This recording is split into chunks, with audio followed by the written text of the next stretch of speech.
ಬೆಂಗಳೂರಿನಲ್ಲಿ ಮತ್ತೆ ಮುಂದುವರಿತಾ ಇದೆ ಈ ನೇಪಾಳಿಗರ ಪುಂಡಾಟ. ಈ ಹಿಂದೆಯೂ ಕೂಡ ಇಂಥದೇ ಘಟನೆ ನಡೆದಿತ್ತು. ಇದೀಗ ವಿಧಾನಸೌಧದ ಮುಂಭಾಗ ಹೊಡೆದಾಡಿಕೊಂಡಿದ್ದಾರೆ ಯುವಕರು. ಇವರೆಲ್ಲ ಎಲ್ಲಿಂದ ಬರ್ತಾರೋ, ಏನಕ್ಕೆ ಈ ರೀತಿಯಾಗಿ ಮಾಡ್ತಾರೋ ಗೊತ್ತಿಲ್ಲ. ಫೋಟೋ ತೆಗೆಯುವ ವಿಚಾರಕ್ಕೆ ಎರಡು ಗುಂಪುಗಳ ನಡುವೆ ಆಗಿರುವಂತ ಕಿರಿಕಿದು. ಕಳೆದ ಕೆಲ ದಿನಗಳ ಹಿಂದೆ ಅಷ್ಟೇ ಸೇಮ್ ವಿಧಾನಸೌಧದ ಮುಂದೆಯೇ ಹೀಗೆ ಯುವಕರು ಹೊಡೆದಾಡಿಕೊಂಡಿದ್ರು. ಅವರು ಕೂಡ ನೇಪಾಳಿಗರೇ ಆಗಿರ್ತಾರೆ. ಈಗ ಮತ್ತೊಮ್ಮೆ ಅಂಥದೇ ಘಟನೆ ನಡೆದಿದೆ.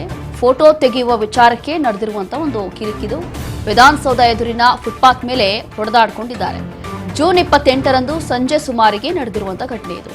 ವಿಧಾನಸೌಧ ಪೊಲೀಸ್ ಠಾಣೆಯಲ್ಲಿ ಪ್ರಕರಣ ಕೂಡ ದಾಖಲಾಗಿದೆ. ಈಗ ಕೇಸನ್ನ ದಾಖಲಿಸಿ 4 ಆರೋಪಿಗಳನ್ನ ಖಾಕಿ ಈಗ ಬಂಧಿಸಿದ್ದಾರೆ. ನೋಡಿ, ವಿಧಾನಸೌಧದ ಮುಂದೆದಲ್ಲಿ ಹೀಗೆ ಹೊಡೆದಾಡ್ಕೊಳ್ತಾ ಇದ್ದಾರೆ.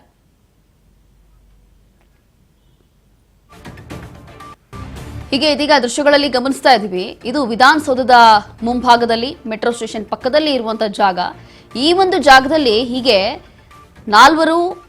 ನಾಲ್ವರನ್ನ ಈಗಾಗಲೇ ಬಂಧಿಸಿದ್ದಾರೆ ಪೊಲೀಸರು. ಇವರಿಗೆಲ್ಲ ಏನ್ ಬರುತ್ತೆ ಏನೋ ಗೊತ್ತಿಲ್ಲ. ವಿಧಾನಸೌಧ ಮುಂದೆನೆ ಹೋಗಿ ಈಗೆಲ್ಲ ಏನಕ್ಕೆ ಕಿತ್ತಾಡ್ಕೊಡ್ತಾರೆ ಅನ್ನೋಂಥದ್ದು ಗೊತ್ತಿಲ್ಲ.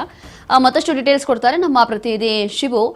ಈ ಹಿಂದೆಯೂ ಕೂಡ ಇಂಥದೇ ಘಟನೆ ನಡೆದಿತ್ತು. ಕಳೆದ ಕೆಲ ದಿನಗಳ ಹಿಂದೆ ಅಷ್ಟೇ ವಿಧಾನಸೌಧ ಮುಂಭಾಗದಲ್ಲಿ ಈ ರೀತಿಯಾಗಿ ಯುವಕರು ಹೊಡೆದಾಡ್ಕೊಂಡಿರುವಂಥದ್ದು. ಈಗ ಮತ್ತೊಮ್ಮೆ ಇಂಥದ್ದೇ ಕಿರಿಕ್ ನಡೆದಿದೆ. ಏನಕ್ಕೆ ವಿಧಾನಸೌಧದ ಮುಂದೆನೆ ಹೋಗಿ ಇಂಥವೆಲ್ಲ ಬೇಕಂತ ಮಾಡ್ತಾರೆ, ಏನು ಇವರೆಲ್ಲ ಅಂತ? ನೇಪಾಳಿ ಗ್ಯಾಂಗು 26ನೇ ತಾರೀಕಿಗೆ ಈ ಘಟನೆ ನಡೆದಿರುವಂತದ್ದು. ಘಟನೆಯಲ್ಲಿ ಫೋಟೋ ತೆಗೆದುಕೊಳ್ಳುವಂತ ವೇಳೆಯಲ್ಲಿ ಅಡ್ಡ ಬಂದ್ರು ಅನ್ನೋ ಒಂದು ಕಾರಣಕ್ಕೆ ಎರಡು ಗುಂಪುಗಳ ನಡುವೆ ಮಾರಾಮಾರಿ ಮಾಡ್ಕೊಂಡಿರೋದು ನೀವು ನೋಡ್ಬೋದು. ದೃಶ್ಯಗಳಲ್ಲಿ ವಿಧಾನಸೌಧ ಮುಂಭಾಗದಲ್ಲೇನೆ ಯಾವ ರೀತಿಯಲ್ಲಿ ಯುವಕರ ಪುಂಡಾಟಿಕೆ ಮಾಡಿಕೊಂಡು ಹೊಡೆದಾಡ್ಕೊಳ್ಳುವಂತ ಒಂದು ದೃಶ್ಯಗಳು. ಇಲ್ಲಿ ಫೋಟೋ ತೆಗೆಯುವಂತ ವೇಳೆಯಲ್ಲಿ ಅಡ್ಡ ಬಂದ್ರು ಅನ್ನೋ ಒಂದೇ ಕಾರಣಕ್ಕೆ ಯುವಕರ ನಡುವೆ ಭಾರಿ ಹೊಡೆದಾಟ ನಡೆದಿರುವಂತದ್ದು. ಇದು ಸಾರ್ವಜನಿಕರು ಇದನ್ನ ಅವರ ಮೊಬೈಲ್ಗಳಲ್ಲಿ ಸೆರೆ ಹಿಡಿದು ಸಾಮಾಜಿಕ ಜಾಲತಾಣದಲ್ಲಿ ಹಾಕಿದ್ದಾರೆ.